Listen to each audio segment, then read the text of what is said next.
This story is titled, My Family Banned Me from Christmas Because It's No Place for Losers. I took the hint and cut off my sister's free ride. Now she's spiraling. Hey everyone, before we jump into today's video, I need your help. We've noticed the channel is losing some traction, and subscribing is one of the best ways you can support us. It's quick, free, and it helps us keep bringing you awesome content. Your support means the world. Let's keep this channel growing together. Thanks so much. Now let's start the video. Hi guys. I never thought I'd be writing this. Been sitting on this story for a while, and honestly, it still makes my blood boil thinking about it. I'm 34 male. I work as a mechanical engineer at this manufacturing company. Nothing super fancy, but I do all right for myself. No wife or kids, which according to my family means I have tons of extra money to share. Yeah, you can probably see where this is going. Quick background. It's just me and my sister Sarah, 31 female. She's married to Mike with 2 kids. Growing up, Sarah was always my parents' favorite. Like, not even trying to hide it. She'd mess up and they'd find some way to excuse it. Failed a class? Teacher was targeting her. Crashed the car? Road was badly designed. Meanwhile, I got decent grades, stayed out of trouble, helped around the house. Basically invisible unless Sarah needed something. I thought things would change when we grew up. But nope. Sarah dropped out of college after 2 years, jumped between random jobs, then met Mike. He's actually a good guy. Works construction, real hard worker. When Sarah and Mike first got married, they struggled a lot financially. Makes sense. They were super young, and Mike was just starting in construction. I had just landed my engineering job, so I started helping them out here and there. At first, it was small stuff, grocery money, helping with bills when they came up short. Then it got bigger. Rent money when they were about to get evicted. Car repairs, stuff for the kids. I didn't mind helping, honestly. The kids are great. And Mike's the kind of guy who'd give you his last dollar if you needed it. He worked his butt off too, always picking up extra work when he could. Sarah, well, Sarah was Sarah. She'd bounce between jobs, never really sticking to anything. Always had some reason why it didn't work out. Everything was pretty normal. Well, our kind of normal anyway, until about a month before this past Christmas. I'm sitting at work, doing some CAD designs for a new project, when Sarah calls. She's all excited, talking super fast about how she needs $15,000 for the kids' education fund. Says it's a special program or something, where if you invest now, it doubles by the time they're in college. Right away, something felt off. First, $15,000 is way more than I usually help with. Second, Mike never mentioned anything about starting a college fund, which was weird because he usually talks to me about big financial decisions. When I asked Sarah for more details about this program, she got super defensive, started saying stuff like, "Don't you care about your niece and nephew's future?" And, "I thought family was supposed to help family." I tried explaining that $15,000 is a lot to just hand over without more information. Asked her to send me details about the program so I could look it over. I mean, if it's legit, why not? She completely flipped out, started crying, saying I never really cared about them, that I just pretend to help to make myself look good. Then she hung up on me. I tried calling Mike after that but couldn't reach him. Sent him a text asking if everything was okay, but he just replied, "Yeah man, all good. Just super busy with work." Looking back, I should have pushed harder. Should have told him about Sarah's weird request, but I didn't want to cause problems in their marriage, you know? The next few weeks were strange. Sarah wouldn't answer my calls or texts. My mom called once to ask why I was being difficult with Sarah, but wouldn't give me details about what Sarah told her. Dad just sent this weird text saying family should stick together. I had no idea what was going on, but I figured it would blow over by Christmas. Man, was I wrong about that. I actually spent extra on presents, especially for the kids. Got Tommy this awesome remote control car he'd been talking about for months, and found this art set Emily wanted. Even got Mike some new work boots because I knew his were wearing out. Wrapped everything up nice, even bought some extra generic presents in case anyone brought unexpected guests. I remember driving to my parents' house on Christmas, thinking about how excited the kids would be opening their presents. So there I was, standing on my parents' front porch on Christmas morning. Had 2 bags full of presents, even wore that stupid Christmas sweater Mom got me last year. I rang the doorbell and waited, thinking about how the kids would react to their gifts. Dad opened the door, and I instantly knew something was wrong. He had this weird look on his face, like when he's mad but trying not to show it. Before I could even say Merry Christmas, he just goes, "We don't want you here this year." I legit thought he was joking. Like, my dad makes bad dad jokes all the time, so I started laughing. That's when Sarah appeared behind him and said, "This is no place for losers. You're really starting to wear on all of us." I'm not even kidding. Those were her exact words. My own sister, who I've helped support for years, called me a loser right to my face on Christmas morning. Mom was there too, standing in the background pretending to fix some Christmas decorations or whatever. She wouldn't even look at me. You know what's funny? She was wearing the necklace I got her for her birthday last year. The one Sarah told everyone she bought, even though I have the receipt saved because it was expensive and I needed it for insurance. I just stood there like an idiot for a minute, still holding these bags of presents. My brain couldn't process what was happening. Like, was this really happening? On Christmas? The worst part wasn't even Sarah's smug face or Dad's angry one. It was seeing Mike through the window, sitting on the couch looking totally exhausted. Guy looked like he hadn't slept in days. The kids were somewhere inside. I could hear them playing and laughing. No idea their uncle was getting kicked out of Christmas. I wish I could say I made some epic speech or stood up for myself. But honestly, I just said, fine, if that's how you feel, and walked back to my car. Put the presents in the trunk, still wrapped. They're still sitting in my spare room, actually. But then I got mad. Like, really mad. Not the yelling kind of mad, but that cold kind where your brain gets super clear. I decided I wasn't leaving without knowing what the hell was going on. So I went back. Didn't even knock this time, just walked in. Sarah was lounging on the couch, scrolling through her phone like nothing happened. Mom was in the kitchen, probably stress baking, her solution to everything. Dad was trying to help Tommy set up some toy he got. I asked straight up, what's going on? Why am I suddenly not welcome at Christmas? Sarah didn't even look up from her phone. Just goes, you really don't get it, do you? After what you did? What exactly did I do? I asked. That's when she started this whole speech about how I never help them anymore. How I bought a new car instead of helping her family. It's a used Honda, by the way, nothing fancy. And how I refused to invest in the kids' future when they really needed it. Mike looked so uncomfortable during. He kept glancing between Sarah and me like he wanted to say something but couldn't. I just thought he was trying to avoid drama. My parents just sat there letting Sarah talk. Mom actually nodded along a few times, which hurt more than anything Sarah was saying. Dad finally spoke up with, but you did buy that new car. Like that justified everything. I tried explaining that the car was on credit, that I'd spent a ton on Christmas presents, that I'd been helping them for years. But Sarah just talked over me, saying I was lying, that I never helped them, that I always made excuses. The crazy thing? My parents believed her. Every single word. Years of bank statements showing transfers to Sarah's account. Years of receipts for stuff I bought their kids. None of it mattered because Sarah said it didn't happen. I looked at the kids playing in the corner with their new toys, probably stuff Sarah claimed she bought, and something in me just broke, I guess. Not in a bad way, but like breaking free from something. I realized this wasn't about Christmas or presents or even money. This was about something else entirely. I just said, you know what? You're right. I don't belong here. Enjoy your Christmas. Then I looked right at Sarah and added, and good luck with those special investment programs of you. The look on her face when I said that, for just a second, she looked scared. That's when I knew for sure something bigger was going on. So I left off at Christmas Day. I sat in my car for like 20 minutes just staring at nothing. You know when something happens and your brain just keeps replaying it over and over? Yeah, that. I kept thinking about Mike's tired face, Sarah's smug expression, my mom not even. My phone kept buzzing. Turned out my cousin Jenny was trying to reach me. She was supposed to come to Christmas dinner and wanted to know if I was still going. I texted back, don't bother. I'm not welcome this year. She called right away wanting but I wasn't ready to talk about it. I drove home and spent the rest of Christmas Day doing what any 34-year-old engineer does when his family kicks him out. I opened up Excel. Yeah, laugh all you want, but I needed to see everything laid out. Started going through my bank statements from the past few years, making a spreadsheet of every time I helped Sarah and Mike. The numbers were insane. Like actually insane.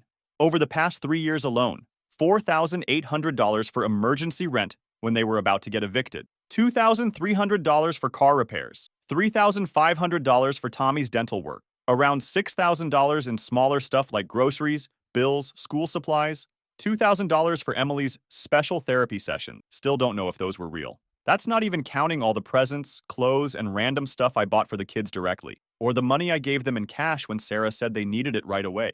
The more I added up, the angrier I got. Not because of the money itself, I mean, yeah, it's a lot, but I make good money, and I love those kids. It was about Sarah telling everyone I never helped them, about my parents believing her, about Mike working doubles at his construction job while Sarah was asking me for $15,000 for some fake investment thing. Then I remembered something weird. A few months back, I ran into Mike at Home Depot. He was buying some tools for work, and I offered to help pay because good tools are expensive. He looked confused and said, "Nah, man, I got it. I know things have been tight for you lately." At the time, I thought he was just being nice. But now I was wondering what Sarah told him about me, about all the money I'd given them. I tried calling Mike, but it went straight to voicemail. Texted him too. "Hey man, we need to talk about what happened today."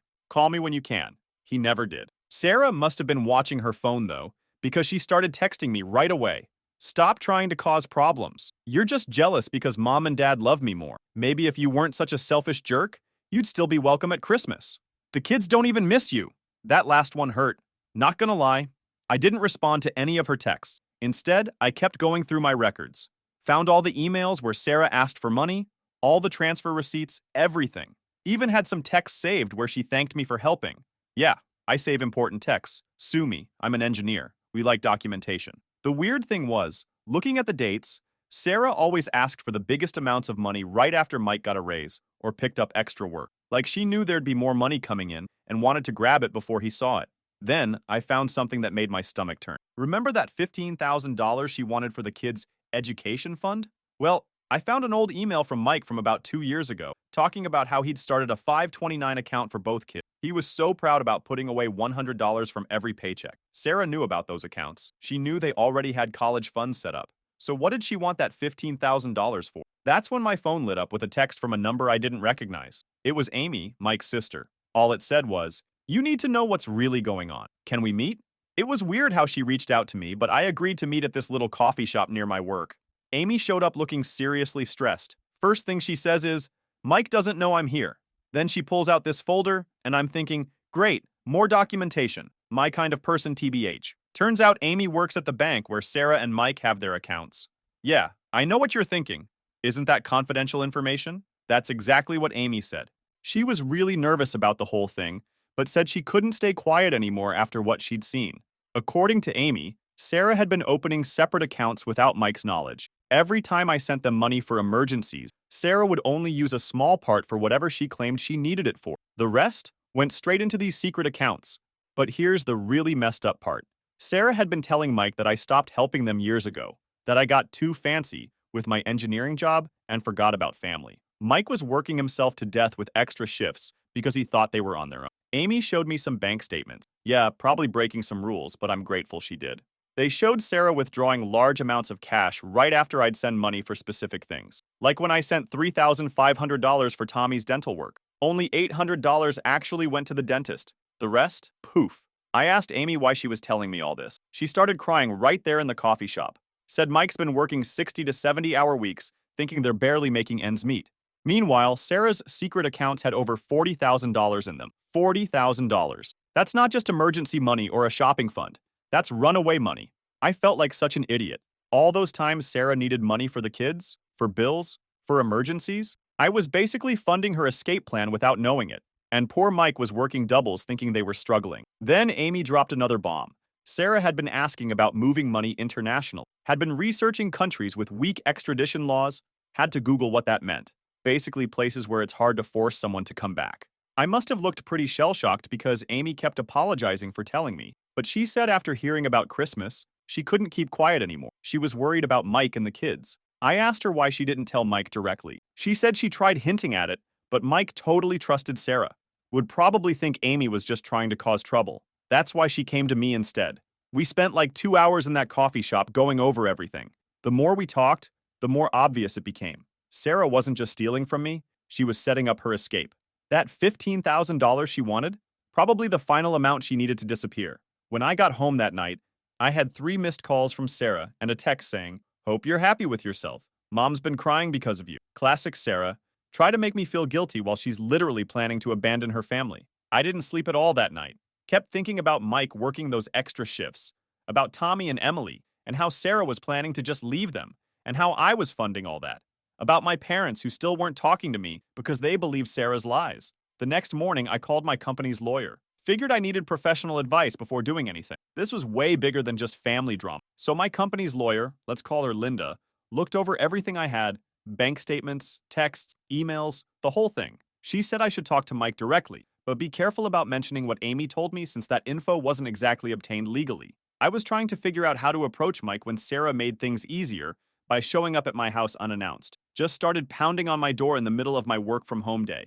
I was literally on a Zoom call about a new project when she showed up. I muted myself, told my coworkers I had a family emergency, and opened the door. Sarah looked totally different from Christmas, like messy hair, no makeup, wearing sweatpants. Not her usual put-together self. She barged right in and started going off about how I was ruining everything. Kept saying stuff like, "Why couldn't you just help like you always do?" And, "Do you know how hard this has been?" I just let her rant. Figured maybe she'd slip up and reveal something. She did. "Mike's being impossible," she said. "He's talking about cutting back his hours because he's tired all the time. I needed that money, and you ruined everything by saying no." That's when I asked her straight up, "What money, Sarah? The $15,000 for the kids' education fund that they already have?" She froze for a second, just stared at me, then tried to backtrack. "That's different. This was for a special program." "What program?" I asked. "Because Mike started 529 accounts for both kids 2 years ago. He told me about it himself." She changed tactics real quick, started crying, saying she was just trying to do what's best for the family, that I didn't understand how hard things were. I lost it, not gonna lie. Said something like, "Hard for who? Mike's working 70-hour weeks while you're opening secret bank accounts." The look on her face. Man. That's when I knew Amy was right about everything. Sarah got real quiet. Then she said something I'll never forget. "You don't know what it's like being stuck here. I never wanted any of this." "Any of what?" I asked. "Your husband who works himself to death for you? Your kids who adore you?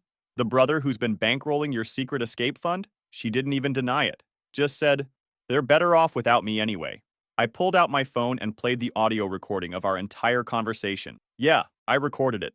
Linda advised me to record any interactions with Sarah. Said, 'You sure about that? Because I bet Mike would be really interested in hearing what you just said.'" Sarah lost it. Started screaming that I had no right, that I was trying to ruin her life, that she'd tell everyone I was lying. Then she said she'd tell Mike I tried to hit on her if I showed him the recording. I just laughed. Told her to go ahead. I had years of proof about the money, the secret accounts, everything. Asked her how she'd explain that to Mike and our parents. She ran out of my house crying. Slammed the door so hard my neighbor texted to ask if everything was okay. I sat down at my desk, hands shaking, and sent the recording to the lawyer. She called me right away and said, "Don't do anything yet. Give me 24 hours. Then my phone started blowing up. Sarah had called my parents. Mom left this long voicemail about how I was bullying Sarah, how I'd always been jealous of her, how I was trying to destroy her marriage. Dad just texted, "Your mother's upset. Fix this." Like I was the problem. My lawyer called me the next morning saying she'd gotten a weird call. Mike had contacted his own lawyer, who then reached out to her. Apparently, he'd found something in their banking stuff that didn't add up and started digging. We set up a meeting at my lawyer's office. Just me, her, Mike, and his lawyer. No Sarah. Walking into that meeting was super weird. Mike looked like he'd aged 10 years since Christmas. Before anyone said anything, Mike pulled out a folder and put it on the table. "I found these last night," he said. Turned out Sarah had messed up, left her email open on their shared computer. Mike found emails about international bank transfers, and one of them mentioned my name. He'd gone through their bank records after that and found, well, everything. All the times I'd sent money that he never knew about. All the withdrawals Sarah made right after. The secret accounts Amy had told me about. "I've been killing myself working doubles," Mike said, "thinking we were barely making it. Meanwhile, my wife's been hiding money and lying about my own brother-in-law." That's when Linda played the recording from my conversation with Sarah. Mike just sat there, getting paler and paler. When it got to the part where Sarah said, "They're better off without me anyway," he put his head in his hands. His lawyer asked me some questions about the money I'd given them. I showed them my spreadsheet. My engineer brain finally came in handy. The total was way bigger than even I'd realized. Mike looked sick when he saw the number. "We've been living paycheck to paycheck," he said. "I had to take out a loan last year for Tommy's school supplies. Where did all this money go?" His lawyer had an answer for that. They'd traced some transfers to accounts in other countries. Sarah had been planning this for years. Setting up accounts, researching places to go, even had a separate email account where she'd been talking to some guy about starting fresh. Yeah, turns out there was another guy. Some dude she met online who lived in a country with no extradition treaty with the US. Learned that term from Amy. Sarah had been planning to take the money and disappear with him. Mike just sat there for a minute after hearing all this. Then he asked me, "Why didn't you tell me sooner?" I tried explaining how Sarah always made it seem like he knew about the money, how she'd say they discussed it together, how whenever I tried talking to him directly, she'd have some reason why it wasn't a good time. "Some brother you are," he said, but not in a mean way, more like he was realizing how much Sarah had played both of us. The lawyers talked about next steps. Mike's guy was already working on divorce papers. Linda was helping document everything for when it went to court. They both said not to confront Sarah yet. Let the legal stuff get sorted first. Walking out of that meeting was rough. Mike stopped me in the parking lot. "Those extra shifts?" he said. "Sarah told me they were for a surprise family vacation. I was trying to save up to take the kids to Disney World. I didn't know what to say to that. Just watched him get in his truck and drive away. Got home to find like 20 missed calls from Sarah and a bunch of texts from my parents about how I needed to stop causing trouble. They still had no idea what was really going on. But the worst part? A text from Sarah. I know Mike met with you. Don't make me tell everyone what you really did. She was still trying to threaten her way out of it. Still thought she could manipulate everyone. Still didn't care who she hurt. That's when I realized my sister was actually gone. The person sending these threats? That wasn't the Sarah I grew up with. Maybe she never was. Then one morning, Mike texts me, taking the kids to my mom's for the weekend. Sarah's going to some spa thing with her friends. Except Sarah wasn't really going to a spa. Mike knew she was meeting that guy she'd been talking to online. She was planning to check out some property with him. Yeah, right. So while Sarah was off doing whatever with this dude, Mike packed up everything important. And I mean everything. Documents, kids' stuff, family photos, everything they'd need. His brother and some friends from work helped him move it all to a house he'd been secretly renting. The kids thought they were just going on a fun trip with Dad. Mike told them they were going on an adventure and would be staying somewhere new for a while. They were actually excited about it. I helped too. Took a day off work to help move furniture and stuff. Felt weird being in their house, seeing all the things I'd helped pay for over the Found some of the toys I'd bought the kids that Sarah had said they lost. Mike found more stuff while packing. Hidden credit cards, a passport we didn't know about, even a burner phone. Sarah had been planning this for way longer than any of us realized. The whole time we're moving, I kept waiting for Sarah to show up and catch us. But she was too busy with her spa weekend to check in. Just sent Mike a few texts about how nice it was to relax for once, and how he wouldn't believe how fancy this place is. We got everything moved in 2 days. Mike even had time to get the kids' rooms set up all nice so it wouldn't feel too scary for them. He hung up their favorite posters, made their beds with their favorite sheets, put their toys exactly how they liked them. The lawyers had everything ready too. Divorce papers, custody filings, everything. They even had proof Sarah was with this other guy, thanks to a PI Mike's lawyer hired. Guess that's standard in divorce cases. Then we waited. Sarah came home Sunday night to an almost empty house. She called Mike right away, screaming about being robbed. He just told her, check your email. My lawyer sent you some papers to sign. She showed up at my house at like 11 p.m., totally losing it. Kept screaming about how we planned this, how we were trying to ruin her life, how she'd tell everyone what horrible people we... I just recorded everything. Again, thanks Linda for that advice, and told her to talk to Mike's lawyer. She tried to push past me into my house, but my security camera caught that too. The next morning, Sarah started calling everyone, told our parents Mike had kidnapped the kids, told her friends I'd threatened her, told Mike's boss he was stealing company tools. He wasn't. Had receipts for everything. Nobody believed her this time. Mike had already talked to their friends, his work, even our parents, showed them proof of everything.